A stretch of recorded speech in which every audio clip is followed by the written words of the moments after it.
የኢትዮጵያ ፓርላማ የሰጡትን የሚቀበል በተለይ ባለፈው 3 አስርት ዓመታት ከተወሰኑ ዓመታት በስተቀር ሞቅ ያለ ውይይትና ክርክር ማካሄድ የተሳነውና ያላጸደቀው ረቂቅ ያልተቀበለ የውሳኔ ሐሳብ እንደሌለው በማንሳት የደረቀ ችግኝ እንኳን ቢቀርብለት ማጽደቁ አይቀርም የሚል ስላቅ ግን ትልቅ መልእክት ያለው ትችት ሲሰነዘርበት ከርሟል። የዛሬው ዝግጅታችን ፓርላማው ድብርታምነቱ በላይ በመሪዎች የተዋረደበትን ቅጽበት እንመለከታለን። አቶ ኃይለማርያም ደሳለኝ ቀዳሚው ናቸው። የቀድሞው ጠቅላይ ሚኒስትር አቶ ኃይለማርያም መጋቢት 7 2009 ዓ.ም በፓርላማ ውስጥ ተገኝተው ንግግር እያደረጉ ነው። ተጠሪነታቸው ለእርሱ ለሆኑት ምክር ቤት አንድ ስለተፈጸመ ሙስና ወንጀል እናንተ የማታውቁት እኔም የማልነግራችሁ ሲሉ ተሰሙ። አንድ ክልል ስሙን መጥቀስ አልፈልግም ለልማት ተነሾች 100 ሚሊዮን ብር ካሳ ተብሎ ተወስዶ ሲያበቃ አቶ መለስ ዜናዊም በሶማሊያ ከሰፈረው የኢትዮጵያ ሰራዊት ጋር በተያያዘ እንዲህ ሲሉ የሾማቸው ምክር ቤት የማይመለከተው ነገር እንዳለ ገለጹ። ምክር ቤቱ በዚህ ደረጃ ያንዳንዱ ወታደር ያንዳንዱ ፖሊስ በያንዳንዱ ግጭት ምን ያህል ቆስሏል ምን ያህል ሞቷል በሚል ደረጃ ማወቅ ለስራው የሚያስፈልገው አይመስለኝም። እነዚህ ሁለት የቀድሞ መሪዎች ንግግርን ወደ ኋላ እንመለስበታለን። በአሁኑ የኢፌዴሪ ጠቅላይ ሚኒስትር ዶክተር አብይ አህመድን ጀምር ሰሞኑን ምክር ቤቱን ስላወጣሁት ገንዘብ እንዳትጠይቁኝ ሲሉ ተሳልቀውበታልና የተከበረው ምክር ቤት እንጦጦን ብሰራም ባልሰራም ሊጠይቀኝ አይችልም። የተወደዳችሁ የኢትዮ ፎረም ተከታታዮች በዛሬው ዝግጅታችን ከላይ የተጠቀሱትና ምክር ቤቱ ያልተከበረባቸው አጋጣሚዎችን መነሻ አድርገን ኦዲት ተደርጎ የማያውቀው የለውጡ መንግስትና የጠቅላይ ሚኒስትሩና የባለቤታቸው የባንክ ደብተርስ ማንጋ ነው በማለት በኃይሉ ሚዴክስ ያደረሰንን የሚጠይቅ ጽሁፍ እንደሚከተለው አዘጋጀ ነው። ከኢትዮ ፎረም ጋር በሚኖራችሁ ቆይታ ሁሉ አጋርነታችሁን ሰብስክራይብ እና ላይክ በማድረግ ወዳጅነታችሁን ደግሞ ሼር በማድረግ እንደምትገልጹ እምነታችን ነው። አብረን እንቆይ። አንዳንዶች የመጻፍ ጸጋ አላቸው፣ አንዳንዶች ደግሞ የመናገር አላቸው። እኔ ደግሞ በተፈጥሮ የመለመን ጸጋ አለኝ። ልመና በጣም የሚሳካልኝ ሰው ነኝ። ለምኜ ብዙም አላጣም። ይህ ንግግር ጠቅላይ ሚኒስትር አብይ አህመድ የተናገሩት ነው። ያኔ የመገናኛ ብዙሃን እንዳሁኑ ሳይሸሹና ሳይፈሩ በቤተ መንግስታቸው መግለጫ በሚሰጡበት ጊዜ የተናገሩት ይህ መጋቢት 2011 አንደኛው በዓለ ሲመታቸውን ሲያከብሩ በሰጡት መግለጫ ላይ የተናገሩት ነው። ልመና የሚሳካልኝ ሰው ነኝ ካሉን ከ1 ዓመት ከ7 ወራት በኋላ አሁን ደግሞ ለምኛ ያመጣሁትን ማንም እንዳይጠይቀኝ ብለዋል። እርሳቸው በልመና አሰራዋቸው የሚሏቸው በይፋ ባይገለጹም ለአንዳንድ ወዳጆቻቸው እንደነገሯቸው በቤተ መንግስቱ እድሳት 5 ቢሊዮን ብር አካባቢ ፈሷል። ለጽፈት ቤታቸው ማስዋቢያም መጠኑ ያልተገለጸ ብር ወጥቷል። የእንጦጦና ሸገር ፓርክን ለመስራት ስንት ብር እንደወጣ ከጠቅላይ ሚኒስትሩ ውጪ የሚያውቅ የለም። ተቋራጮቹ በየትኛው ህግ መቼ ተጫርተው ስራ እንደተሰጣቸው አይታወቅም። ይህ ለምን ሆነ እንዴት ሆነ ብሎ መጠየቅ እንደማይቻልም በአጽንኦት ተናግረዋል። ይህንን የፓርክ ስራ ለማከናወን ጥቅም ላይ የዋለውን ገንዘብ እሳቸው ለምኛ ያመጣሁት ነው ቢሉም ስራው የተከናወነው የህዝብ ሀብት በሆነው መሬት ላይ ነው። አንድ ግርድፍ መረጃ እንደሚያሳየው የሸገር ፓርክ የተሰራበት ቦታ ብቻ 10,000 የመኖሪያ ቤት ያሰራል። ጠቅላይ ሚኒስትሩ ለምኜ ባመጣሁት ነገር አያገባችሁም ሲሉ የአገሪቱ ዋነኛ ሀብት የሆነውን መሬት ለዜጎች ጥቅም ግልጽ በሆነ አሰራር መዋል እየተገባው ለሌብነትና ብልሹ አሰራር በተጋለጠ አኳን እየተካሄደ ነው ብሎ ፓርላማውም አልጠየቃቸውም። እሳቸው የአገር መሪ ባይሆኑ ኑሮ ይህን ለምኝ ያገኘሁት የሚሉትን ገንዘብ ያገኙት ይመስል ስልጣናቸው ተጠቅመው ያሰባሰቡት ሀብት ህዝብ አያገባውም ሲሉ ፓርላማው ይሁን ብሎ አድምጧቸዋል።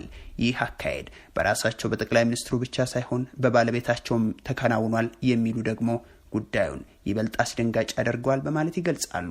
ቀዳማዊ እመቤቷ ዝናሽ ታያቸው ልክ እንደ ባለቤታቸው እየሰሩ ያሉትን ነገር በመረጃ አስደግፈን ወደ በኋላ እንመለስበታለን። የቀድሞው ጠቅላይ ሚኒስትር ኃይለማርያም ደሳለኝ መጋቢት 2009 ዓ.ም በዚሁ ፓርላማ ፊት ቀርበው የተናገሩት ነገር በወቅቱ አነጋጋሪ ነበር። በእርግጥ አያቶ ኃይለማርያም ንግግር ትናንት ጠቅላይ ሚኒስትር አብይ ከተናገሩት ጋር ሲነጻጸር ዝቅተኛ ነው የሚሉ ቢኖሩም ፓርላማውን ግን የራሱን መረጃ ሲከለክሉት ተደምጠዋል። እንዲህ ብለው ፓርላማውን እንቁልልጭ ሲሉትም ተሰምተዋል። ይህ የአቶ ኃይለማርያም ንግግር መንግስታቸው ለሙስናና ሌብነት ምን ያክል ተባባሪ መሆኑ ብቻ ሳይሆን አስፈጻሚው አካል ህግ አውጪውን እንዴት በንቀት እንደሚያዩም የሚያሳይ ነው። ከጎሳ መሪዎች ጋር ተመሳጥሮ የሰጠነውን ገንዘብ በላው ያሉት የክልል አመራር በስም አልጠቀሱም። ይሁን እንጂ ይህ በጀት የተላከው ይኸው ፓርላማ እጁን አውጥቶ ካጸደቀው ላይ ተቀንሶ ነው። የሀገሪቱን በጀት የሚያጸድቀው ፓርላማ ገንዘቡ የዋለበትን የማወቅ መብት ቢኖረውም አቶ ኃይለማርያም ግን ስሙን አልነግርህም በማለት መረጃውን እንቁልልጭ ብለውታል። ፓርላማውም አልጠየቀም።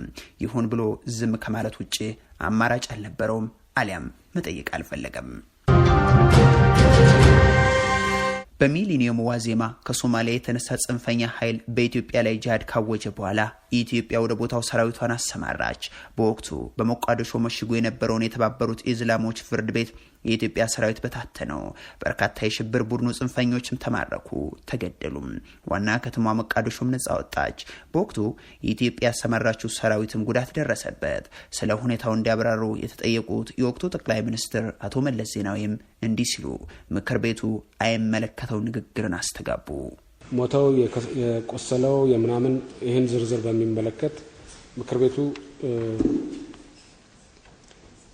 በዚህ ደረጃ ያንዳንዱ ወታደር ያንዳንዱ ፖሊስ በያንዳንዱ ግጭት ምን ያህል ቆስሏል ምን ያህል ሞቷል በሚል ደረጃ ማወቅ ለስራው የሚያስፈልገው አይመስለኝም።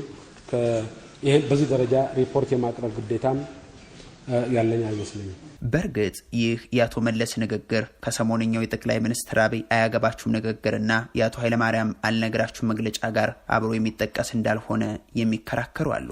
የትኛውም ሀገር ወታደራዊ ዘመቻዎች ላይ የደረሰበትን ጉዳት ዝርዝር በቀጥታ ቴሌቪዥን በሚሰራጭ የፓርላማ ሪፖርት ላይ አያቀርብም።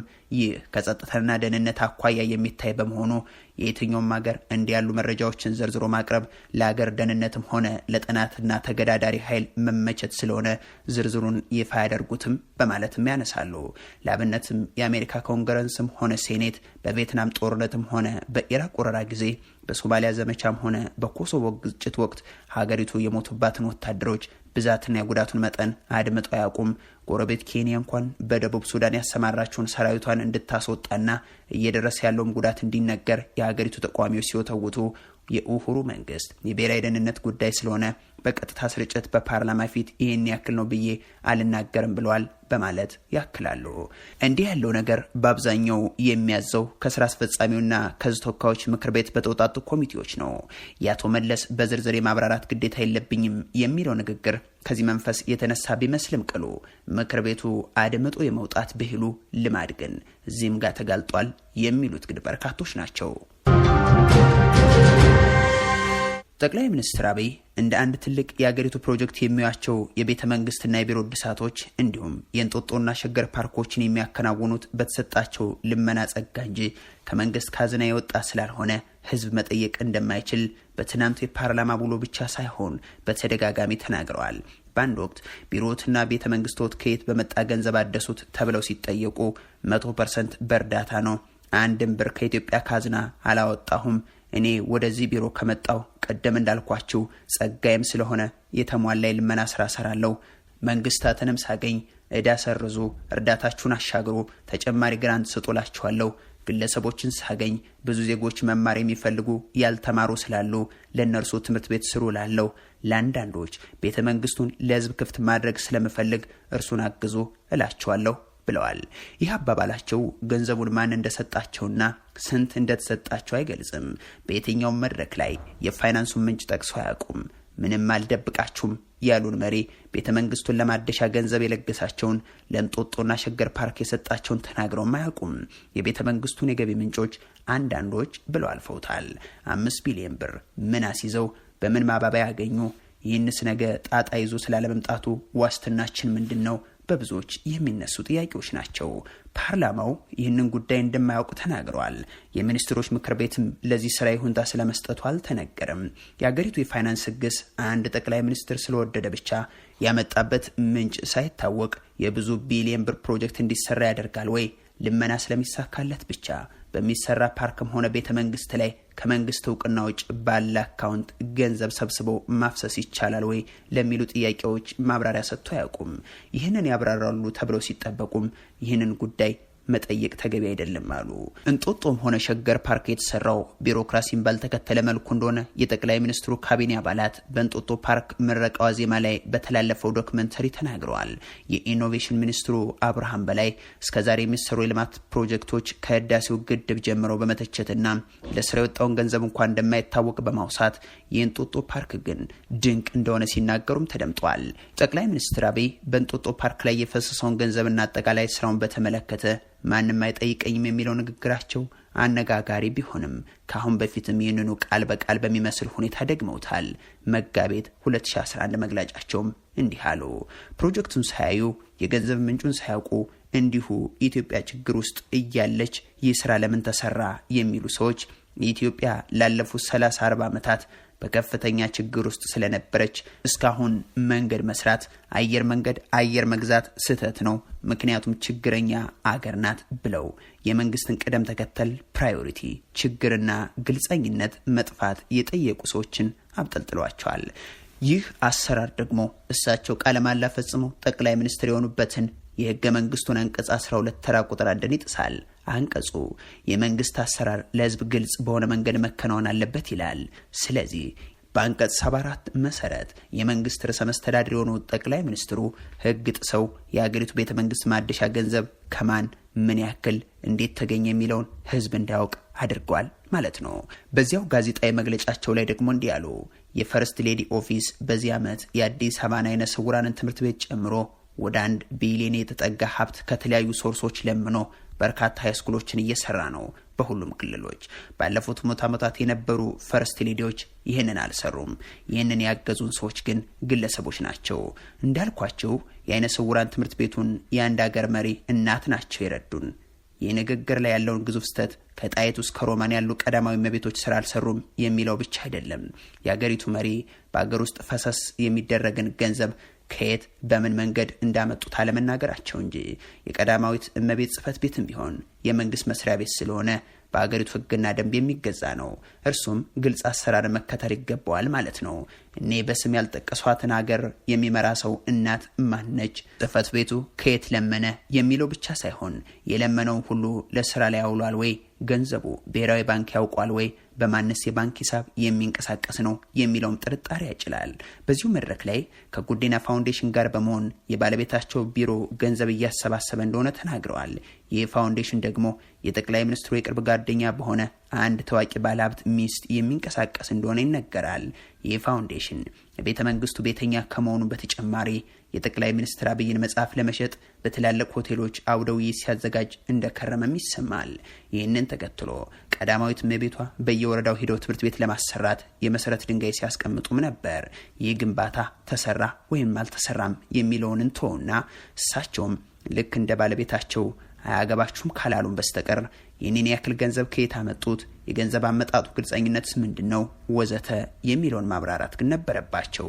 ይሁን እንጂ አልሆነም። ቢሊየን ብሮች በጥቂት ሰዎች በህገወጥ መልኩ ልክ እንደ ንጉሳዊ ስራ ሲባከን እያየ የሚውል ፖለቲከኛና አገር ወዳድ ነኝ ባይም ጠይቆ አያውቅምና። ትናንት ጠቅላይ ሚኒስትሩ በእንጦጦ ጉዳይ አያገባችሁም ከማለታቸው በፊት ከአንድ ዓመት በፊትም እንዲህ አሉ። በቀደም ቻይና ሂጄ ያለው የጣሊያኑ ጠቅላይ ሚኒስትር የአዲስ አበባ ወንዝ ልማት ጉዳይ ነገሬው 5 ሚሊዮን ዩሮ ሰጠኝ። 154 የሚገቡ ሰዎች ሸፈነልኝ። 150 ሰው። ጠቅላይ ሚኒስትር አብይ ከጣሊያን ገንዘብ የሚሰጣቸው በልመና ጸጋቸው ሳይሆን የኢትዮጵያ ህዝብን አስይዘው መሆኑን እንያዝና ሰጠኝ ብሎ ንግግር ምንድነው ብለን እንጠይቅ። እሳቸው የኢትዮጵያ መሪ ስለሆኑ እንጂ አንድ ተራ የበሻሻ ነዋሪ ቢሆኑ ኖሮ ሊሰጣቸው ይችል ነበርን? የጣሊያኑ ሰውዬ ምን ሊወስድ ሰጣቸው የሚለው መሰረታዊ ነገር ዜጎች የመጠየቅ መብት እንደሌላቸው ትናንትም በአደባባይ ተነግሯቸዋል።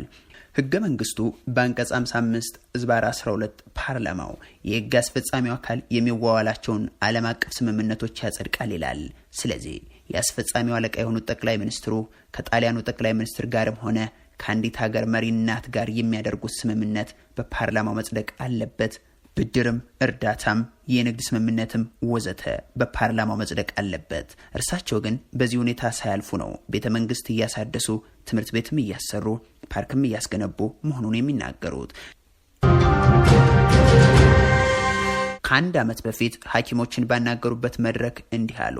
ከውጭ ሰዎች ጋር የልመና እርዳታ ንግግር ስንነጋገር የኢትዮጵያ ውስጥ ሲኒየር ሰዎች ቢመጡና ድንገተኛ ሕክምና ቢያስፈልግ የምናሳክምበት ቦታ የለም የሚል ጥያቄ ስላለ ይህንን ችግር ለመፍታት የአዲስ አበባ ከተማ መስተዳድር ጨረታ ምናምን እያለ ጊዜ ሳያጠፋ 6 ቦታዎችን እንዲያዘጋጅ ተደርጎ ከ6ቱ 3ቱን በመካከለኛው ምስራቅ ያሉ በሕክምና ላይ የሚታወቁ ሀገራት ጥያቄ አቅርበን ቦታውን ወስደው ስራ ጀምረዋል አሉ። አዲስ አበባ ላይ ያለ ጨረታ ቦታ የተሰጣቸው የመካከለኛው ምስራቅ ሀገራት እነማን ናቸው? ቦታው ያለ ጨረታ ሲሰጣቸውስ ህግ መጣስ አይደለም ወይ? የጨርቆሱን የመንደር ግንባታስ ያለ ጨረታ ለምን ለአረቦች ተሰጠ? ገንዘብ ስለሰጡ ያን ስላደረጉ ያለ ጨረታ መስጠት ይቻላል እንዴ? በዚህ ስራ ላይ የኢትዮጵያን ተቋራጮችስ ለምን አልገቡም? የሚሉ እልፍ ጥያቄዎችም አሉ። በአንድ ወቅት የኪነ ጥበብ ባለሙያዎችን በሰበሰቡበት ወቅት የኢሚሬቱ ኢምር ጥይት የማይበሰውና የተጠመደ ፈንጅን የሚያነፈንፍ የ40 ሚሊዮን ብር መኪና ለግላቸው እንደሰጧቸው ሲናገሩ ነበር። እውነቱ ግን ያንን ዘመናዊ መኪና ያገኙት የኢትዮጵያ መሪ ስለሆኑ እንጂ ዶክተር አብይ አህመድ አሊ ስለሆኑ አይደለም። በነገራችን ላይ ጠቅላይ ሚኒስትር አብይ ህዝብን በወኪሎቹ በኩል አያገባችሁም ያሉት አሁን ብቻ አይደለም። በኢትዮ ኤርትራ ድንበር ላይም ሰላም እንዲሰፍን ህዝቡ ምን ሚና ይኑረው ተብለው ሲጠየቁ ህዝቡ አያገባውም የሚል ቀጭን ምላሽ ሰጥተው ነበር። አሁንም በፓርኩ ላይ ይህ ድርጊት ተደግሟል። ከዋናው ኦዲተር የተገኘው መረጃ እንደሚያመለክተው ጠቅላይ ሚኒስትር አብይ ወደ ስልጣን ከመጡ ወዲህ አንድም ጊዜ መንግስት ኦዲት ተደርጎ አያውቅም። መስሪያ ቤቱ የኦዲት ሪፖርቱን ለማቅረብ ተደጋጋሚ ጥያቄ ቢያቀርብም ምላሽ እንዳላገኘም ታውቋል። እንዲህ ያሉ ግልጸኝነትን የሚሸሹ አሰራሮችን የሚከተለው መንግስት ሌብነትን እጠየፋለሁ ሲል በተደጋጋሚ ሲናገርም ይደመጣል። በዛሬው ዝግጅታችን አንድ ጋዜጠኛ በትግራይ ክልል ከተሞች ያደረገውን ጉዞ እናስቃኛቸዋለን። ከዚህ በፊት የኢትዮጵያን ኢንሳይደሩ ጋዜጠኛ ተስፋለም ወልደየስ በመቀለ ከተማ ስለነበረው ቆይታ ትቶ ነበር። ዛሬ ደግሞ ወደ ሌሎች የትግራይ ክልል ከተሞች አቅንቶ በከተሞቹ ምን እንዳጋጠመው ምን እንዳየ የሚያትተውን ዘገባውን ይዞ ወጥቷል። እኛም ለእናንተ እንደሚከተለው እናቀርበዋለን። ድንገት ከእንቅልፌ ባነንኩ። ተከታታይ ከባድ መሳሪያ ተኩስ የሰማው መስሎኛል። በህልሜ ነው በውኔ የሚል ጥያቄ ለራሴ አቅርቤ ሳልጨርስ ተከታዩ ተኩስ ተደገመ። ካልጋዬ ተስፈንጥሬ ወረድኩና ወደ ሆቴል በረንዳ በረርኩ። በጨለማ ውስጥ የሚፈነዳ ነገር ይታይ እንደሆን በሚል ዙሪያ ገባውን ቃኘው። ምንም ነገር የለም። ሰዓቱን ተመለከትኩ። 11 ሰዓት ተኩል ገደማ ሆኗል። ደቂቃዎችን እንኳን ሳልቆይ ተኩሱ ቆመ። ወደ አልጋዬ ተመለስኩ። ከግማሽ ሰዓት በኋላ ለጉዞ መዘገጃጀት ጀመርኩ። ከመቀሌ 47 ኪሎ ሜትር ገደማ የምትርቀው ውቅሮ ከተማን ለመመልከት አቅጃለሁ። ዕለቱ ማክሰኞ፣ ቀኑ ደግሞ ታህሳስ 20 2013 ዓመተ ምህረት ነው። በዛው ልደር አሊያም ተመልሼ ልምጣ የሚለውን በአካባቢው ያለው ሁኔታ ነው የሚወስነው። የውቅሮ የስልክ አገልግሎት ስለሌለ ስለ ከተማይቱ መሰረታዊ መረጃዎችን እንኳን ለመቃረም እድል አላገኘሁም። ስለ ከተማይቱ በተባራሪ የሚሰሙ ወሬዎች እርስ በርስ የሚጣረሱ ናቸው። አንዳንዶቹ ከተማይቱ በከፍተኛ ሁኔታ ውድመት ደርሶባታል ይላሉ። ሌሎች ከፍተኛ ዘረፋ እንደተፈጸመባት ይናገራሉ። ጥቂቶች አሁንም በአካባቢው ሰላም እንደሌለና በአቅራቢያው ባሉ ቦታዎችም ውጊያ እየተካሄደ እንደሆነ ያስጠነቅቃሉ። በዛም ማለ በዚህ ርቃ ከምትገኘው አዲግራት ይልቅ ለክፉም ለደጉም መቀለ አቅራቢያ የምትገኘው ውቅሮ ትሻላለች በሚል ነበር ወደዛ ለመሄድ የወሰንኩት። ከአዲስ አበባ ወደ ቢሾፍቱ እንደመሄድ በሉት። ከመቀለ ወደ ውቅሮ በህዝብ ትራንስፖርት ለመጓዝ ቀደም ሲል ይከፈል የነበረው ከ20 እስከ 30 ብር ነው። ከውጊያው በኋላ ግን ዋጋው በ10 እጥፍ ጨምሮ ከ200 እስከ 250 ብር ደርሷል። የመጀመሪያዎቹ ቀናት ደግሞ 500 ብር ሁሉ ከፍሎ የሚጓዙ ነበሩ። የአዲግራት የትራንስፖርት ዋጋም እንዲሁ በተመሳሳይ ሁኔታ በከፍተኛ ሁኔታ ሻቅቧል። በደናው ጊዜ 50 ብር ገደማ ይከፈልበት የነበረው የመቀሌ አዲግራት ያለው መንገድ ውጊያው አልቋል ተብሎ መንገዱ ለተጓዦች ክፍት ሲደረግ እስከ 1000 ብር አሻቅቦ ነበር።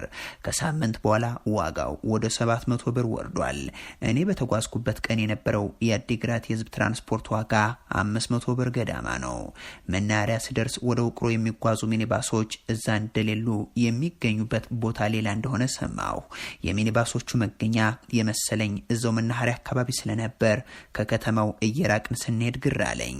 የጫነችን ባጃጅ በከተማ መውጫው አካባቢ ያለውን የመስፈን ኢንዱስትሪያል ኢንጂነሪንግ ፋብሪካን ስታልፍ ወዴት እየሄድን እንደሆነ ጠየቁ። እየደረስን መሆናችንን ሹፌሩ ነገረኝ። ብዙም ሳንጓዝ በተለምዶ ኮብራ ተብሎ የሚጠራው ቶዮታ መኪና አጠገብ ቆምን። ሁለት ደለላ መሳይ ወጣቶች የት መሄድ እንደምንፈልግና ስንት እንደሆን በመሳሰሉ ጥያቄዎች ያዋክቡን ያዙ። የባጃጁ ሹፌር ለኮብራው አሽከርካሪ በትግረኛ ጥያቄ ሲያቀርብ እነሱም ተደርበው ምላሽ ይሰጣሉ። በማጣሪያ ጥያቄዎች በቂ ምላሽ ያገኘ የመሰለው አስጎብኜ ወደ እኔ ዙሮ መኪናው ሰንቃጣ ድረስ እንደሚጓዝ ገለጸልኝ። ፍሬወይኔ በሚባለው በሌላኛው ስያሜው የምትጠራው ሰንቃጣ ከተማ በውቅሮና አዲግራት መካከል ያለች ነች።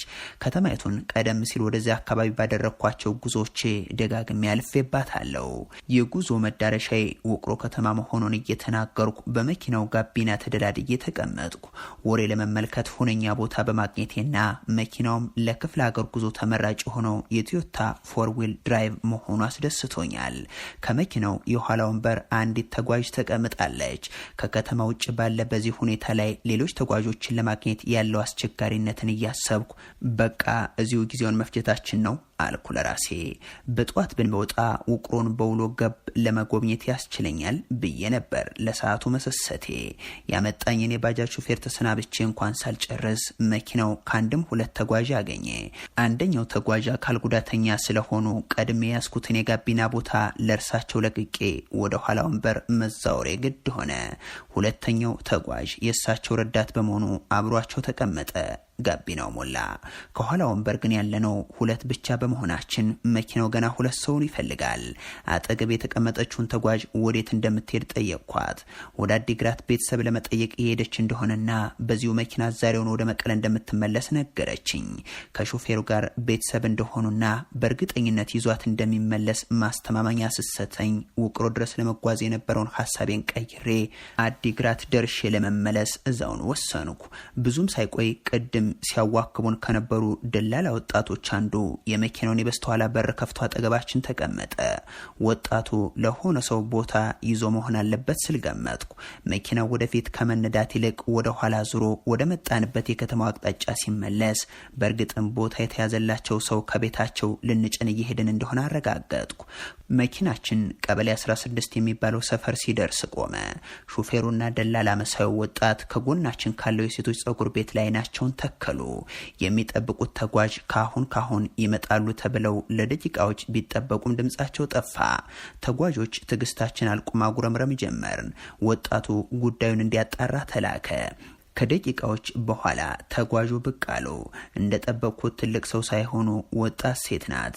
መቆየቷ ምንም ግድ ያልሰጣት ይቺ ሴት ወጣቱን ደላላ ተከትላ ወደ መኪናው ገባች። መኪናው አራታችንንም በስተኋላ መቀመጫ አጣቦ ወደ ከተማይቱ መውጫ ቀና። እኛ መጀመሪያ የጫንበት ቦታ ላይ ሲደርስ ጠዋት ላይ በአካባቢው ስለነበረው የከባድ መሳሪያ ተኩስ ጉዳይ ተነሳ። ተኩሱ ቦታው ላይ ከመድረሴ ከ10 ደቂቃ ገደማ በፊት እንደነበረና ብዙም ሳይቆይ መቆሙ ተወራ። ሌሊት ላይ ከነበረው ተመሳሳይ ተኩስ ጋር ተዳምሮ አካባቢው ሰላም መሆኑ ያጠያይቅ ጀመር። ጉዟችንንም ስጋት ያዳመነበት ሆነ። ሆኖም ማናችንም ይህንን ሰምተን የጉዞ እቅዳችንን አልሰረዝንም። አጠገቤ የተቀመጠው ደላላ መሳዩ ወጣት በዚህ መንገድ ከሰሞኑ በየቀኑ እንደሚመላለሱና እስካሁን ምንም አይነት ችግር እንዳላጋጠማቸው በመናገር ሊያረጋጋን ሞከረ። መንገዱን ካወቅነው ዘንድ በሚል በየመንገዱ በጣም ብዙ ፍተሻ አለ አይደል ስል ጠየቅኩት። መቀሌ የሰማሁትን ወሬ ተንተርሼ አንድ ፍተሻ ብቻ ነው ያለው፣ እሱን ካለፈን ችግር የለም አለኝ። ወጣቱ በተዝናና መንፈስ አላመንኩትም። የህወሓት ተፈላጊ ሰዎችን እያደነ ነው በሚባልበትና አሁን ውጊያ መኖሩ በሚነገርበት አቅጣጫ እየተጓዝን 137 ኪሎ ሜትር ሙሉ እንዴት አንድ ጣቢያ ብቻ ላይ ፍተሻ ይኖራል በደቂቃዎች ውስጥ መቀለ መውጫ ላይ ሞሰቦ የሚባለው አካባቢ ባለው ፍተሻ ጣቢያ ላይ ደረስን። በሌሎች መኪናዎች እንዳሉ ተጓዦች ሁሉ እንድንወርድ ተነገረን። ሁሉም መታወቂያውን እየያዘ ወረደ። ተራችን እስኪደርስ የሌሎችን ፍተሻ እያየን ቆየን። ፍተሻውን የሚያከናውኑት ወታደሮቹ ናቸው። ለኛ የደረሰን ፈታሽ በማመናጨቅ ስሜት ነው ጥያቄዎችን የሚጠይቀው። ሌሎችን በዛው ስሜት ፈትሾ ሲያበቃ ያስረፈደችን ወጣት ሴት ላይ ሲደርስ ነገሮች ከረሩ። ወጣቷ በመታወቂያ ምትክ በእጇ የያዘችው የአንበሳ ባንክ የሂሳብ ደብተር ነው። የባንክ ደብተሩ ስሟን፣ ፎቶዋንና በዛ ላይ ያለ ገንዘብ ዝውውሯን መረጃ ይዟል። ይሄ ምንድነው አላት ወታደሩ በቁጣ። የባንክ ቡክ ስትል መለሰች ወጣቷ። የባንክ ቡክ መታወቂያ መሆን ይችላል? በድጋሚ በቁጣ ጠየቃት። መታወቂያ ጠፍቶብኝ ነው አለች በሚለማመጥ ቅላጼ። ወታደሩ የወጣቷ መልስ አላሳመነውም። ስልክሽን አምጪ አላት። በእጇ የያዘችውን የተጎሳቆለ ስማርትፎን እየተመለከተ ሰጠችው። ወታደሩ ስልኩን ከፍቶ ለመመልከት ሞከረና ግራ የተጋባ መሰለ። ፎቶችን አሳየኝ ሲል ወጣቷን አዘዘ። ወጣቷ የተባለችውን አደረገች። ሌሎችን ሲፈትሽ የነበረው ወታደር መጣና ጉዳዩ ምን እንደሆነ ጠየቀ። ይህኛው ወታደር ትህትናን የተላበሰ ነው። የኛ ፈታሽ ስለ ጉዳዩ ነገረው። አብረው ስልኩን ሲመለከቱ ቆዩ። በስልኩ ላይ ያለው ፎቶ ቁጥር እንዴት አነስተኛ ሊሆን ቻለ በሚል የኛ ፈታሽ ከወጣቷ ጋር ሲነታረቅ ቆየ። የወጣቷ የአማርኛ ቅላጼ በጣሙን የትግረኛ ቋንቋ የተጫነው ነው። አንዳንድ ሀሳቦችን በቅጡ በአማርኛ ለመግለጽ ትቸገራለች። ወታደሩ ይህንን ሁኔታዋን እንደማጭበርበር ወስዶታል። ድንገት አንቺማ የልዩ ኃይል ወታደር ነሽ ሲል ሰማ ነው። ይህ አባባሉ የመቀለው አስጎብኚ ወጣት የነገረኝን አስታወሰኝ። በከተማው የሚዘዋወሩ ወጣቶች እኔን የመሰሉ ወጣቶችን በተመለከቱ ቁጥር የልዩ ኃይል አባላት እንመስላቸዋለን ብሎኝ ነበር። አንድ ወታደር እንዲያውም የልዩ ኃይል አባላት የት እንደሚገኙ እንድንነግረው ጠይቆኛል ሲልም በገረሜታ አጫውቶኝ ነበር። ወታደሮች የትግራይ ልዩ ኃይል አባል የሆኑ ወጣቶችን ለይተው ለማውጣት ከሚጠቀሙባቸው መንገዶች መካከል ትከሻ ገልጦ መመልከት እንደሚገኝበትም ከተለያዩ ሰዎች ሰምቻለሁ። ነገሩ ግር ቢለኝም ለምን ትከሻ በማለት መጀመሪያ ነገሩን የሰማው ጊዜ ጠይቄ ነበር። የልዩ ኃይል አባላት መሳሪያ የሚያነግቱበትና ሌሎች ተተኳሾችን የሚሸከሙበት በትከሻቸው ስለሆነ በዛ አካባቢ ምልክት አይጠፋም በሚል ነው ወታደሮቹ ልብስ ገልጠው የሚመለከቱት የሚል ምላሽ ተሰጥቶኛል። ይህ ገለጻ በአዲስ አበባ በ1997 ምርጫን ተከትሎ በከተማይቱ በተቀሰቀሱ ተቃውሞዎች የተሳተፉ ወጣቶችን ለመለየት በሚል የፌዴራል ፖሊሶች ያደርጉት የነበረውን ነገር ወደ አእምሮ ያመጣው። በወቅቱ ተቃውሞ በሚካሄድባቸው ቦታዎች በብዛት የተሰማሩ ፖሊሶች ያገኙትን ወጣት ሁሉ እያስቆሙ እጅህን አሳይ እያሉ ይመለከታሉ። እጆቹ በአቧራ የተሸፈኑ አሊያም የቆሸሹ ከድንጋይ ወርዋሪዎች የተቃዋሚ ወጣቶች አንዱ ናቸው በሚል ይያዙ ነበር። የመቀለ ሰዎች በወታደሮች የትግራይ ክልል ልዩ ኃይል አባላትን ለመለየት የሚጠቀሙበት ሌላ ዘዴም ነግረውኛል። ይሄኛው ደግሞ ወደ ቁርጭምጭሚት አካባቢ ያለው የእግር ክፍልን ገልጦ ማሳየትን ያስገድዳል። የልዩ ኃይል አባላቱ ያደርጉት የነበረውን ወታደራዊ ጫማ በዛኛው የሰውነት ክፍላቸው አካባቢ የሚተውን ምልክት እንደ ማረጋገጫ እንደሚወስዱም ሰምቻለሁ። በደቂቃዎች ውስጥ በልዩ ኃይል አባላት ወደ ተጠረጠረችው አብራን ወደምትጓዘው ወጣት ትኩረቴን አደረኩ። የነገሩ መክረር ያሳሰባቸው ሹፌሩና ደላላ መሳይ ወጣት ነገሩን ለማለዘብ ጣልቃ ገቡ። ወጣቷን እንደሚያውቋትና የጸጉር ስራ ባለሙያ እንደሆነች ነገሩት። በዚህ ምላሽ ፈታሻችን አልረካም። ወጣቷን ተጨማሪ ጥያቄዎችን ጠየቃት። እምብዛም ሳትደናገጥ አጠር ያሉ ምላሾችን ሰጠችው። በስተመጨረሻም ፈታሻችን ከትውቱ ወታደር ጋር ተነጋግሮ እንድንሄድ ፈቀደልን። ሁሉም ተጓዥ ፎ ያለ። በስተኋላ ላይ ስሰማ ወጣቷ የጸጉር ስራ ባለሙያ ብቻ ሳትሆን ጠዋት የተመለከትነውን ተለቅ ያለ ጸጉር ቤት ባለቤትም ጭምር ናት።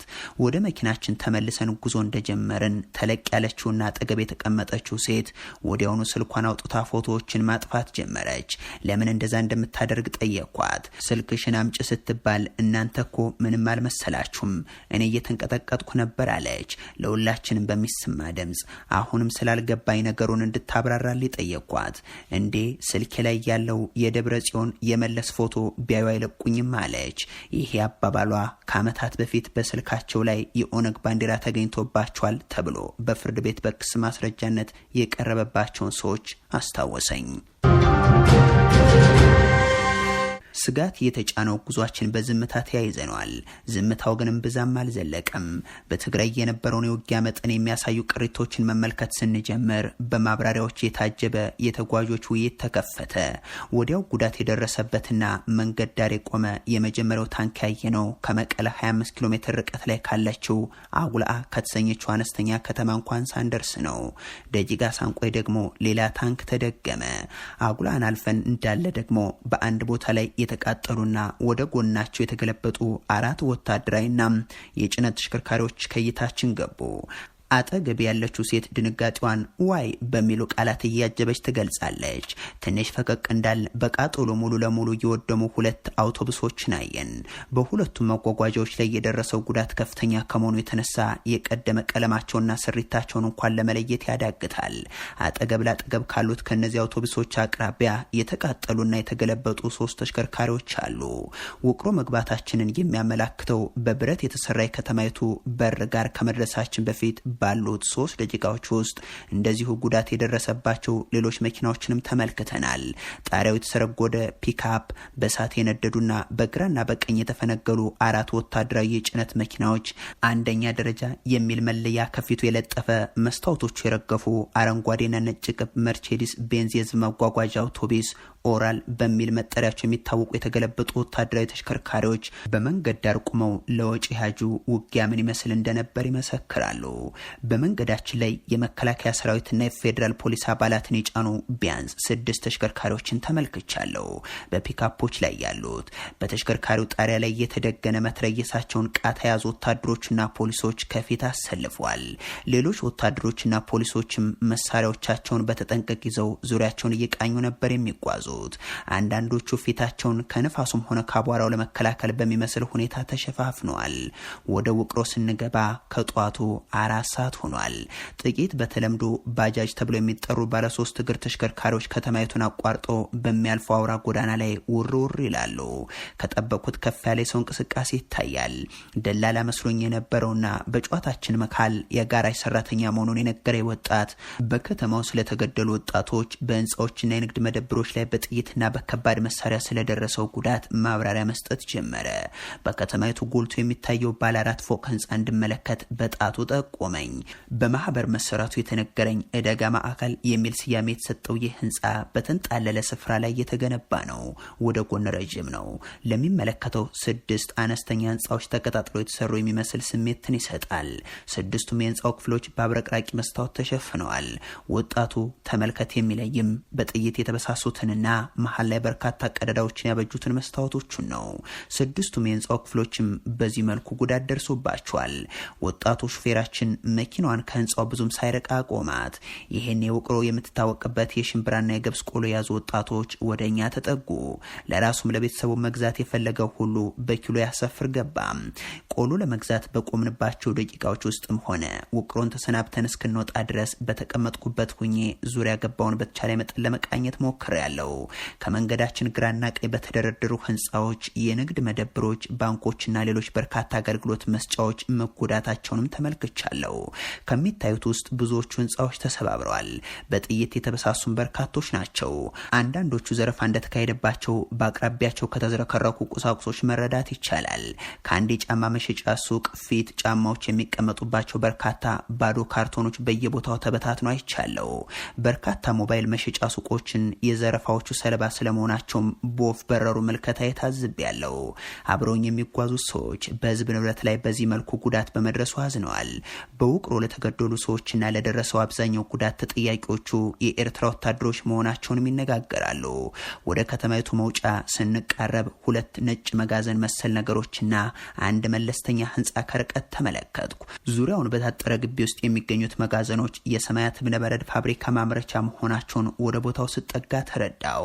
በትግራይ ክልል በነበረው ውጊያ ከፍ ያለ ውድመትና ዘረፋ ከደረሰባቸው ፋብሪካዎች መካከል አንዱ የሆነው ሰማያት 4 ሄክታር በሚጠጋ የተንጣለለ መሬት ላይ እየተገነባ ነው። የዛሬ 5 ዓመት ገደማ ማምረት የጀመረው ፋብሪካው 400 ሚሊዮን ብር ወጪ እንደተደረገበት በወቅቱ ተነግሮ ነበር። ፋብሪካው አጠገብ ስደርስ ከሁሉም አስቀድሞ አይኔ የገባው በቅጥር መግቢያው በስተግራ ካለው ባለ 3 ፎቅ ህንጻ ፊት የቆመች ፒክአፕ መኪና ነች። መኪናዋ 4ቱንም ጎማዎቿን አታ ተሰናክላ ቆማለች። አድርጋለች። ባለ 2 ጋቢና የሆነችው የዚቹ መኪና 4 በሮችም ተገንጥለው መለመሏን ቀርታለች። የእቃ መጫኛ ክፍሏ የኋላ መከላከያ በቦታው የለም። በአብረቅራቂ መስታወቱ ወደ ተሸፈነው የፋብሪካው ህንፃ ማተርኩ። በስተቀኝ ጎኑ ባለው መስታወት ላይ ከሚታየው ሽንቁር ባሻገር የከፋ ጉዳት የደረሰበት አይመስልም። ፋብሪካው ላይ በከባድ መሳሪያ የደረሰው ውድመት ይኖር እንደሆን በሚል ካለፍነው በኋላ ዙሪያ ተኩሬ ተመለከትኩት። ወደዚህ ከመምጣቴ በፊት በትግራይ ያሉ ፋብሪካዎች በከባድ መሳሪያ መመታታቸውን የሚያሳዩ ምስሎች በማህበራዊ ድረገጾች ላይ ሲዘዋወሩ በመመልከቴ ሰማያትም ያጣፍንታ ገጥሞት እንደሆነ ለማረጋገጥ ሞከርኩኝ። ከርቀት እንደተመለከትኩት ከሆነ ነጭ ቀለም የተቀቡት ሁለቱ የማምረቻ መጋዘኖች ላይ ጉልህ የሆነ ውድመት አይታይም። አብረውኝ የሚጓዙት ሰዎች ስለ ፋብሪካው እየተወያዩ ነው። ሾፌሩና የጋራጅ ሰራተኛው ፋብሪካው በኤርትራ ወታደሮች እንደተዘረፈ መስማታቸውን ነገሩን። በመቀለ ካነጋገርኳቸው ሰዎች ውስጥ 1-2 ኤርትራውያን ወታደሮች የዚህን ፋብሪካ ማሽን ነቅለው ለመውሰድ ቀናቶች እንደወሰዱባቸው አጫውተው ነበር። መኪናችን ጉዞዋን ቀጥላለች። ሾፌራችን በጨዋታ መሃል በስተቀኝ ያለ ኮረብታ እንድናይ ያመለከተን። በአረንጓዴ ቁጥቋጦች በተሸፈነው ዳገታማ ቦታ ላይ ወጣ ያለ ድንጋያማ ኮረብታ ይታያል። ኮረብታው ጫፍ ላይ ግድግዳው አረንጓዴና ነጭ የተቀባ ቤተክርስቲያን ተቀምጧል። ሾፌራችን ቤተክርስቲያኑ የአማኑኤል እንደሆነና በከባድ መሳሪያ መመታቱን ነገረን። አጠገብ የተቀመጠችው ሴት በድንጋጤ ክው ብላ ዋይ አለች። ቤተክርስቲያኑ ከዋናው መንገድ ርቆ የሚገኝ በመሆኑ ጉዳቱ ምን ያክል እንደሆነ በቅጡ መመልከት አልቻልኩም። ሾፌራችን ባልነጃሽ መስጊድ ላይም ተመሳሳይ ጉዳት መድረሱን እያጫወተን ዳገታማና ጠመዝማዛ በሆነ መንገድ ላይ በዝግታ ያሽከረክራል። ወደ አንደኛው መታጠፊያ ስንደርስ አስፋልት የነበረው መንገድ ተቆፋፍሮ በአፈርና በድንጋይ የተሞላ ቦታ ገጠመን። የትግራይ ልዩ ኃይል አባላት ወደ መቀለ እያመራ የነበረውን የመከላከያ ሰራዊት ጉዞን ለማስተጓጎል መንገዱን አፍርሰውት እንደነበረና በስተኋላ መጠገኑን ሾፌራችን ገለጸልን። ያገጠጠ አለት በአንድ ወገን እንደ ግድግዳ የቆመበትን ይህንን ቦታ ከተሻገርን ከደቂቃዎች በኋላ ወደ አነስተኛዋ ነጋሽ ከተማ ገባን። በከተማይቱን ብዛም እንቅስቃሴ አይታይም። የጋራጅ ሰራተኛው ከርቀት የሚታይ የሚያንጸባርቅ ወርቃማ መስጂድ ሚናርን እያመላከተ ያንኛው የተመታው መስጊድ ነው አለ። ወደ መስጊዱ ስንቃረብ አዛን የሚተላለፍበት ድምጽ ማጉያ ከተሰቀለበት የሚናራው ክፍል በላይ ያለው ቦታ ጠቁሮ ተመለከትኩ። የተመታው እርሱ ነው አለን የጋራጅ ሰራተኛው ወጣት።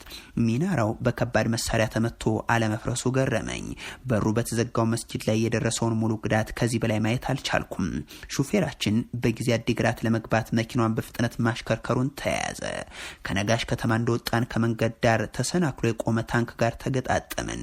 ለሹፌሩ እንደረዳት ሆኖ የሚያገለግለውና ከሰሞኑ በየመንገዱ የተመላለሰው የጋራጅ ሰራተኛ ታንኮቹን የሸመደዳቸው ይመስላል። አንደኛው ከሌላኛው የሚያነጻጽርበት አገላለጽ ይሄ ዘመናዊ ነው አለ። ታንኩ ባለሰንሰለታማ እግር ያለው ነው። ከ6 የብረት ጎማዎቹ አንዱ ተፈርክሶ ሰንሰለቱም ተበጥሷል። ታንኩም የነዳጅ በርሚል የሚጫንበት የብረት አቃፊም ቀፎ ቀርቷል።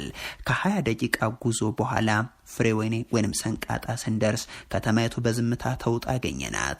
ከተማይቱን አቋርጦ በሚያልፍ አውራ ጎዳና ዳር ላይ ያሉ አብዛኞቹ የንግድ መደብሮችና ሌሎች ቤቶች በርና መስኮት እንደተከረቸመ ነው።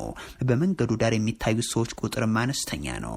ከተማይቱ እንዲህ በጨረፍታ የተናለፍናት። እደጋ ሐሙስ ልንደርስ ጥቂት ኪሎ ሜትሮች ሲቀሩ በሹፌሩና አጠገቡ በተቀመጡ 2 ሰዎች ተጓዦች መካከል ድርድር የመሰለ ውይይት ተከፈተ። ተጓዦቹ መውረጃቸው እንደደረሰ ከንግግራቸው ተረድቻለሁ። ድርድሩ የነበረው ጋቢና ከተቀመጡት የአካል ጉዳተኛ ተጓዥ ጋር በተያያዘ እንደሆነ ተገንዝቤያለሁ። ከዚህ ቀደም ሹፌሩ የነበሩት እኚህ ተጓዥ በደረሰባቸው የመኪና አደጋ 2 እግሮቻቸው መንቀሳቀስ የማይችሉ በመሆናቸው ተንቀሳቃሽ ወንበር የሚጠቀሙ ናቸው። መኪና ላይ ለመውጣትና ለመውረድ እንኳን በረዳታቸው ታዝለው ነው። የአካል ጉዳተኛው መኖሪያ ከዋናው መንገድ ታጥፎ ወደ ውስጥ ወደ ገጠር የሚያስገባ በመሆኑ ሌላ ተጨማሪ ማጓጓዣ ማፈላለግ ግድ ይላል። ይህን ችግር የተረዳው ሹፌር ወደ እደጋ ሐሙስ አቅጣጫ የሚጓዝ አንድ ባጃጅ ሲያገኝ መኪናውን አቆመ። አካል ጉዳተኛው ተጓዥ ወደ ባጃጁ ተሻግረው እኛ ጉዟችንን እንደምንቀጥል ስንጠብቅ መኪናችን መንገድ ዳር በቆመችበት ተጨማሪ ድርድር በትግርኛ ቋንቋ ቀጠለ። ካፍታ ቆይታ በኋላ መኪናችን ተንቀሳቀሰች። የሚባባሉት ባይገባኝም ድርድሩ ግን አሁንም ቀጥሏል። ድንገት መኪናችን በስተግራ ወዳለ ኮረኮንች መንገድ ታጠፈች። ይህኔ ሹፌራችን አካል ጉዳተኛው ቤታቸው ሊያደርሳቸው እንደተስማማ ገባኝ። ጥቂት እንደሄድን አንዲት ጥቁር ፒካፕ መኪና አይናችን ውስጥ ገባች። ባለ አንድ ጋቢኗ መኪና ከሰማያት እብነበረድ ፋብሪካ ፊት ለፊት እንዳዩት ፒካፕ ሁሉ ሁለት በሮቿ ተነቅለው ተወስደዋል። የኋላ ጎማዎቿም ተመሳሳይ ዕጣ ገጥሟቸዋል። የኮፈኗ መሸፈኛ ብረት ተገንጥሎ ተወስዶ አጽሟ ቀርቷል። አካል ጉዳተኛውና ረዳታቸው መኪናዋ የኢሳያስ መሆኗን ተናገሩ። ኢሳያስ በአዲግራት በትልቅነቱ በመጀመሪያ ረድፍ ላይ የሚቀመጥና ግንባታው ወደ መጠናቀቅ የደረሰ ህንፃ ባለቤት ነበር። በከተማይቱ የታወቀ ባለሀብት የነበረው ኢሳያስ ከነ ልጆቹ በኤርትራ ወታደሮች መገደሉን መቀለ ጭምር ያለው ሰምቻለሁ። በመቀለ ያገኘሁት አንድ ሰው እንዳውም ስለዚህ ባለሀብት አንድ ወታደር የነገረውን አጫውቶኛል። ወታደሩ መሞት ያልነበረበት ሰው ሞተ ሲል በሀዘን ተሞልቶ እንደነገረው የመቀለው ነዋሪ ጠቅሶልኛል። የኢሳያስ ጉዳይ በአዲግራት በኤርትራውያን ወታደሮች ተፈጽሟል ለሚባሉ ግድያዎች እንዳንድ ሁነኛ ማሳያ በተደጋጋሚ ሲነሳም ሰምቻለሁ። የአዲግራት ተወላጅ የሆነው ሹፌራችን የኤርትራውያን ወታደሮች ኢሳያስን ከገደሉ በኋላ ይጠቀምበት የነበረው ላንድ ክሩዘር ተሽከርካሪ መውሰዳቸውን ነግሮናል። በጥቁር ፒካፕ ላይ የተፈጸመውን የመኪና መለዋወጫ ዘረፋም እነርሱ ሳያደርጉት እንዳልቀረ ጥርጣሬውን አጋርቶናል። ይህን መሰሉን ጉዳይ እያወራን በኮረንኮች መንገድ ወደ ገጠር ውስጥ መጓዛችንን ቀጥለናል። የጋራጅ ሰራተኛ ወጣት አሁን እየሄድንበት ባለው አካባቢ በርካታ ወጣቶች ቤተክርስቲያን ተሳልመው ሲመለሱ መገደላቸውንም ነገረኝ። በደጋ ሐሙስ በጅምላ ተገድሏል ስለተባሉ ሰዎች ሲነገር በተደጋጋሚ ሰምቻለሁ። ሟቾቹም ከ120 እስከ 150 ሊደርሱ ይችላሉ ሲባል ብሰማም ለትግራይ ጊዜ አስተዳደር ቅርብ የሆኑ ሰው ግን የተገደሉት ሰዎች 86 መሆናቸውን ከታማኝ ምንጭ መረዳታቸውን ነግረው ነበር። የደጋ ሐሙስ ግድያ እየተባለ የሚጠራው ሁነት በትክክል በዚህ አካባቢ የተፈጸመ መሆኑን ለማረጋገጥ ጠየቁ። አካባቢው ይሄው መሆኑ ተነገረኝ። የግጥምጥሞሹን ነገር ማመን አልቻልኩም። ወደ አዲግራት ለመሄድ በተሳፈርኩበት መኪና በአጋጣሚ የተሳፈሩ ሰው አካል ጉዳተኛ በመሆናቸው ምክንያት መኪናችን ሰተት ብሎ ድርጊቱ የተፈጸመበት ቦታ እንደወሰደ ተመልክቼ በገረሜታ ራሴን ወዘወዝኩ። ሹፌራችን ለመኪና አስቸጋሪ በሆነ ኮረኮንቻማ መንገድ ወደ ገጠር ውስጥ ብዙ እንዲገባ በመደረጉ እየተነጫነጨ ይጨቃጨቃል። እኔ ደግሞ ሰዎቹ ቤታቸው ከመውረዳቸው በፊት ስለሆነቱ ተጨማሪ መረጃ ለማግኘት ጣደፍ እያልኩ ጥያቄ አከታትላለሁ። ሁለቱ የአካባቢው ነዋሪዎች ለሹፌሩም ለኔም ይመልሳሉ። ከሁለቱ የአካባቢው ነዋሪዎች እንደተረዳሁት ድርጊቱ የተፈጸመው ህዳር 21 2013 ዓ.ም ነበር። የኢትዮጵያ ኦርቶዶክስ ተዋሕዶ ቤተክርስቲያን ዕለቱን የቅድስት ድንግል ማርያም መታሰቢያ በዓል አድርጋ በየዓመቱ ታከብረዋለች። ክብረ በዓሉ በተለይ በደመቀ ሁኔታ የሚከበረው በዛው በትግራይ ክልል አክሱም ከተማ በሚገኘው ጽዮን ማርያም ቤተክርስቲያን ነው።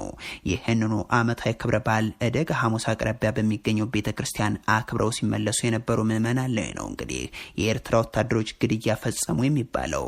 አብሮን የሚጓዘው የአካባቢው ነዋሪ በዕለቱ የ70 ሰዎችን አስክሬን ተመልክቻለሁ ብሎኛል። የኤርትራውያን ወታደሮች ነዋሪዎቹን የገደሉት በአካባቢው ሲንቀሳቀሱ በነበሩ ሚሊሻዎች ጥቃት ተፈጽሞባቸው የተወሰኑ ጓዶቻቸው ከሞቱ በኋላ እንደሆነ ከአንድም ሁለት ሰዎች ነግረውኛል። በምዕመናኑ ላይ የወሰዱትም የበቀል እርምጃ እንደሆነ እነዚህ ሰዎች ያስረዳሉ። ጥቃቱ ተፈጽሞበታል የተባለው ቦታ አቅራቢያ ስንደርስ መኪናችን ቆመች። የአካል ጉዳተኛውን ተጓዥ ከኮብሯ መኪና በጥንቃቄ አውርደው በተንቀሳቃሽ ወንበር እስኪያደላድሩ ድረስ ምዕመናኑ በዓል ሲያከብሩባት ነበር የተባለችው የማርያም ቤተክርስቲያንና ዙሪያ ገባውን ለመመልከት እንደ ነገሩ ከታጠረው የገጠር መኖሪያ ቅጽር ግቢ ወጣው። በአካባቢው ያለው ጥልቅ ጸጥታ ከርቀት ያሉ ህጻናት የሚጫጫሁትን ሁሉ ያሰማል። ከርቀት ግዙፍ ድንጋያማ ኮረብታ ይታያል። ከዚሁ ኮረብታ ወረድ ብሎ ከፍ ያለ ቦታ ላይ አንድ ቤተክርስቲያን ጉብ ብሏል። ይህ ቤተክርስቲያን የተገደሉት ምዕመናን ለክብረ በዓል የወጡበት እንደሆነ አብሮን የተጓዘው ወጣቱ የአካባቢው ነዋሪ ቀደም ብሎ ገልጾልኛል። ከቆምኩበት ቦታ ለአይን የማይታየው የማርያም ቤተክርስቲያን የተገነባው ከመጀመሪያው ቤተክርስቲያን በቅርብ ርቀት ላይ ነው። ሸለቆ ከሚመስለው የማርያም ቤተክርስቲያን ካለበት ቦታ ወደ ኮረብታ የሚያስወጣው በአቧራ የተሸፈነ ጥርጊያ መንገድ ይታያል። በአካባቢው ግማሽ ሰዓት ያክል እንኳን ብንቆይ ወደ ቤተክርስቲያኑ መውረድ ይቻል እንደነበር እያሰብኩ ተቆጨው። ተጨማሪ የአይን ምስክሮችን የማነጋገር እድል ይኖረኝ ነበር። ወደ አካል ጉዳተኛው ቅጥር ግቢ ተመልሼ እየሆነ ያለውን ነገር ስመለከት ምኞቴ እውን የሆነ መስሎኝ ተነቃቃው። የተጓዡ ቤተሰብ የሆኑ በእድሜ የገፉ እናት የሆነ ነገር ማሳት ቀምሷት ሄዱም በማለት ሹፌሩንና ሌሎች ተጓዦችን እየለመኑ ነው። ሹፌሩ በቶሎ አዲግራት ደርሰው ወደ መቀለ መመለስ እንዳለባቸው ነግሮን ግብዣቸውን በጨዋነት ሊያስቀይር ይሞክራል። እርሳቸው ይለምናሉ። በስተመጨረሻም ሌሎች ተጓዦችን በጉዳዩ ላይ ገቡበትና ወዲያውኑ የመመለሳችን ነገር እርግጥ ሆነ። በአካባቢው የነበረንን ቆይታ አጠናቀን እደጋ ሐሙስ ወደሚወስዱ አውራ ጎዳና ላይ ለመውጣት የመልስ ጉዞ ስንጀምር ሰዓቱ ከረፋዱ 5 ሰዓት ተሻግሮ ነበር። ወደ ዋናው መንገድ መውጫ ስንቃረብ ውልቅልቋ ወጥቶ በኮረኮንቹ መንገድ ላይ ተጥላ የነበረችው ጥቁር ፒካፕ በመኪና ጎታች ተሽከርካሪ ለመውሰድ ስትዘገጃጃ የናት። ሹፌሩ መኪናን ለመውሰድ ከመጡት የጋራጅ ባለሙያዎች ጋር ሰላምታ ተለዋወጠ። አጠገቤ የተቀመጠው የጋራጅ ሰራተኛ ባለሙያዎቹ እንደሚያውቃቸውና ከአዲግራት የመጡ እንደሆኑ ነገረኝ።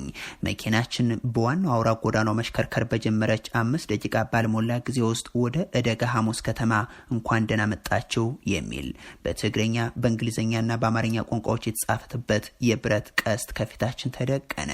ወደ ከተማይቱ መሀል ስንዘልቅ መጀመሪያ አይኔ ተወርውሮ ያረፈው በመብራት አካፋይ የተለየው ባለ 2 መስመር መንገድ የግራውን ክፍል ዘግቶ የቆመ አንድ ወታደራዊ የጭነት ተሽከርካሪ ነው።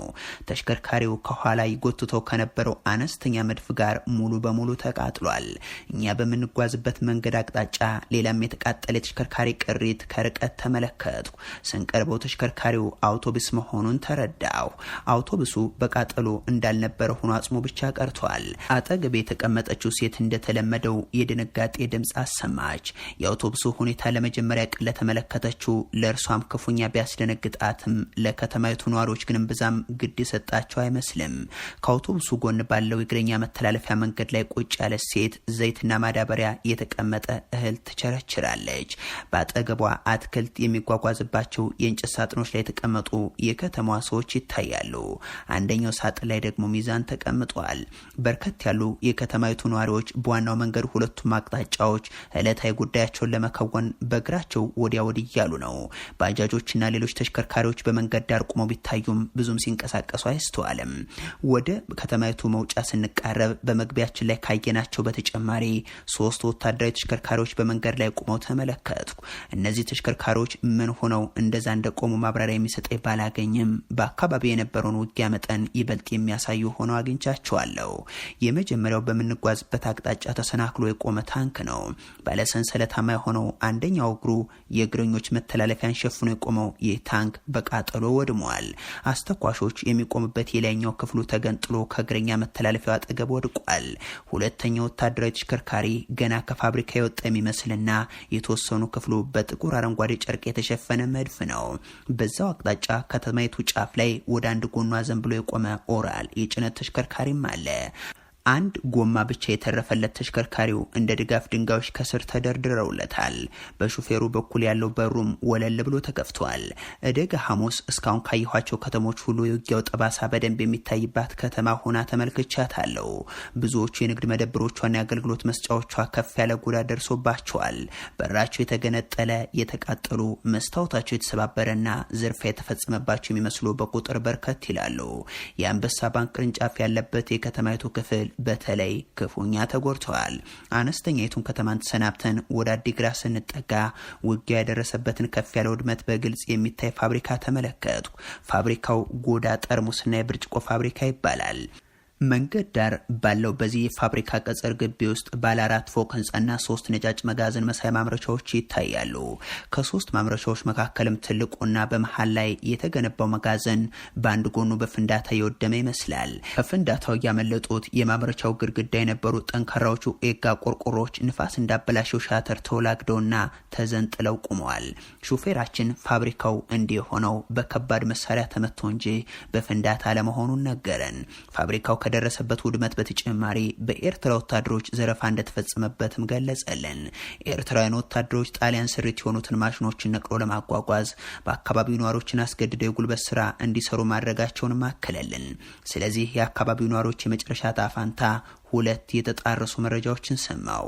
ገሚሱ ነዋሪዎቹ ማሽኖቹን የመንቀልና የማጓጓዝ ሚናችን ከተወጡ በኋላ ተገድለዋል ይላል። ሌሎች ደግሞ ነዋሪዎቹ ከማሽኖቹ ጋር ወደ ኤርትራ ተወስዷል ሲል ሌላ መረጃ ያቀርባል። በአካባቢው ያለው ሁኔታ እንዲህ አይነት መረጃዎችን ከባለስልጣናትም ሆነ ከገለልተኛ አካል ማጣራት የማያስችል መሆኑ በትክክል የሆነውን ነገር ለማወቅ አዳጋች አድርጎታል። ፋብሪካውን ካለፈን በኋላ ከጥቂት ደቂቃዎች ላይ አዲግራት ከተማ ገባን። የአዲግራት ቀጣይ ክፍልም ይቀጥላል።